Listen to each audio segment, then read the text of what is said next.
মৌর্য সাম্রাজ্য প্রাচীন ভারতে লৌহ যুগের একটি বিস্তীর্ণ সাম্রাজ্য ছিল। চন্দ্রগুপ্ত মৌর্য দ্বারা এইটা প্রতিষ্ঠিত হয় এবং পরবর্তীতে মৌর্য রাজবংশ দ্বারা শাসিত হয় এই সাম্রাজ্য। 321 হতে 185 খ্রিস্টপূর্বাব্দ পর্যন্ত এই সাম্রাজ্য টিকেছিল। ভারতীয় উপমহাদেশের পূব দিকে সিন্ধু গাঙ্গেয় সমভূমিতে অবস্থিত মগধকে কেন্দ্র করে গড়ে ওঠা এই সাম্রাজ্যের রাজধানী ছিল পাটলিপুত্র, বর্তমান পাটনা।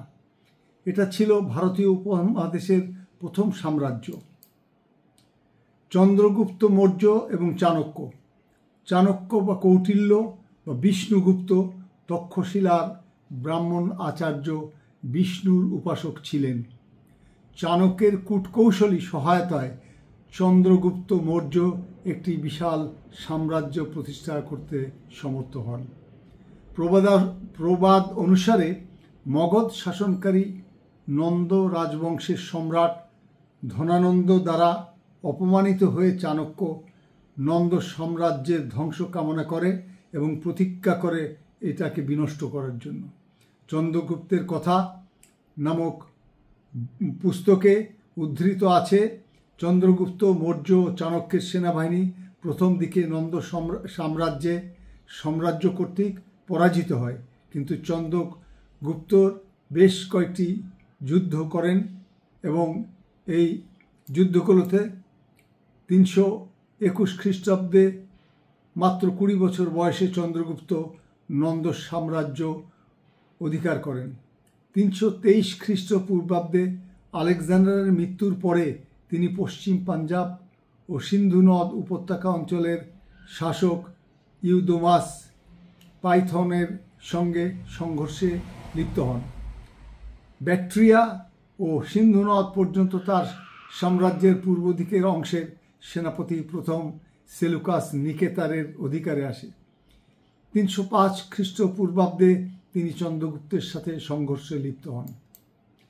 এই সংঘর্ষের সঠিক বর্ণনা পাওয়া যায় নাই, কিন্তু যুদ্ধে পরাজিত হয়ে প্রথমে সেলুকাস নিকেতার তাকে আরাকোশিয়া, গোদ্রসিয়া ও পারোপা, মিসাদাই ইত্যাদি সিন্ধু নদের পশ্চিম দিকের বিশাল অঞ্চল সমর্পণ করতে এবং নিজ কন্যাকে তার সাথে বিবাহ দিতে বাধ্য হন।